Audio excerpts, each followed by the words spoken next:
पंढरपुरात एकनाथ शिंदे यांच्या उपस्थितीत भागीरथ भालके यांनी शिवसेनेत प्रवेश केला। यावेळी भालके यांनी सोलापूरचे पालकमंत्री जयकुमार गोरे यांच्यावर निशाणा साधला। निवडणुकीत पालकमंत्री आपल्याला निधी कुठून आणणार हे विचारत होते। एकनाथ शिंदे हेच आपले निधी आणण्याचं उत्तर असल्याचं भालकेंनी स्पष्ट केलं। तर एकनाथ शिंदे यांनी थेट पैशावर कुणीही अधिकार सांगू नये, हा पैसा जनतेचा आहे असे सांगत जयकुमार गोरेंचा उल्लेख न करता त्यांना फटकारले। लोकप्रतिनिधी पराभूत झाला तरी तो लोकसेवकच असतो, त्यामुळे त्यांनी काम सोडलं नाही। काम सुरू आहे ना, नाही तर एवढे लोक तुम्ही आले कसे असते? त्यांच्या प्रेमापोटी कामावर प्रेम करणारे म्हणून आलात ना। आणि म्हणून भगीरथ हे सच्चे लोकसेवक असल्याने त्यांचं काम अविरत सुरू आहे। शिवसेनेच्या सोबत आल्याने आता त्यांची ताकद डबल चौबल झाली ना। आणि म्हणून या भागातल्या तुम्हाला सगळ्यांना मी एकच सांगू इच्छितो, देख लो ये नए सूरज का उजाला है, देख लो ये नए सूरज का उजाला है, बच के रहना तूफान आने वाला है।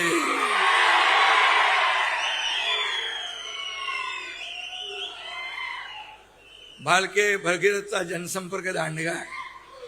तुमचा एवढा प्रतिसाद जो है, अरे हम भी किसी से कम नहीं है।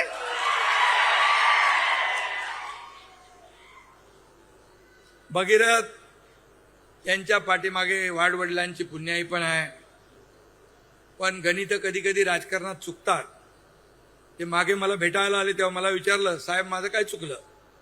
त्यावर मी त्यांना सांगितलं, तुझं आहे तुझं पाशी, परी तू जागा चुकलाशी। त्यांच्या लक्षात आलं, ते म्हणाले, साहेब मग मी तुमच्या सोबत येतो। आणि आजचा दिवस तो उजाडलेला आहे आणि आज ते सोबत आलेत।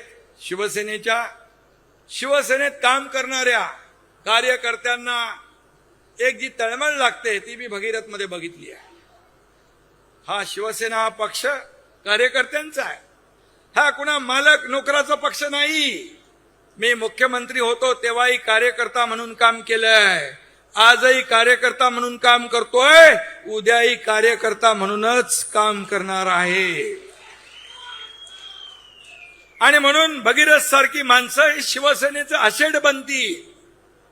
ही असेट या ठिकाणी शिवसेनेचं वैभव, या सगळ्या गोष्टी होतात। काल परवाच या ठिकाणी आपल्या गेल्या या महिन्यामध्येच शेतकरी नेते ज्यांनी शरद जोशींबरोबर काम केलं, प्रधानमंत्री चरण सिंगांबरोबर काम केलं, PV नरसिंहराव बरोबर काम केलं, बीआरएसचे प्रमुख झाले इकडे महाराष्ट्रात, शंकर अण्णा धोंडगे यांनी देखील आपल्या सोबत प्रवेश केला। आणि म्हणून ही अशी माणसं सगळी येत आहेत, शिवसेनेची ताकद वाढतीये। आणि म्हणूनच मी आजचा दिवस खूप महत्वाचा आहे। काही पत्रकार विचारतात ऑपरेशन काय, तमकं काय, कशाला पाहिजे ऑपरेशन? आणि एकदा केलंय ते अजून लोकांच्या लक्षात आहे ना। आणि म्हणून मी आपल्याला सांगतो, जे काम बाळासाहेबांचे विचार घेऊन आपण पुढे चाललोय, आनंद दिघे साहेबांची शिकवण आपण घेऊन पुढे चाललोय, सत्ता खुर्ची हा आपला अजेंडा नाही, जनसेवा आपला अजेंडा आहे। त्यामुळे लोक येत आहेत, सोडतायत, शिवसेनेत सामील होत आहेत। त्यामुळे या ऑपरेशन बिपरेशनची काय आपल्याला गरज नाही। जिथं गोळी दव्याने भागते ते ऑपरेशन कशाला करायचंय? आणि म्हणून बाळासाहेबांचे विचार आणि भगव्याची शान आपण जपायची आहे। आणि म्हणून मी आपल्याला एवढंच सांगतो, भगीरथ भालके आज शिवसेनेमध्ये दाखल झालेत, त्यांची सगळी टीम शिवसेनेमध्ये आलेली आहे। त्यांनी जी मागणी केलेली आहे त्या मागणीप्रमाणे या ठिकाणी प्रशासकीय भवन ताई तुम्हाला पाहिजे, प्रशासकीय भवन चांगलं उत्तम बांधा, त्यासाठी निधी कमी पडू देणार नाही। कारण नगर विकास खाता माझ्याकडे आहे। त्याचबरोबर आणखी काय मागणी केली तुम्ही? संत चोखामेळा आणि संत बसवेश्वर महाराजांचं स्मारक करायचं आहे।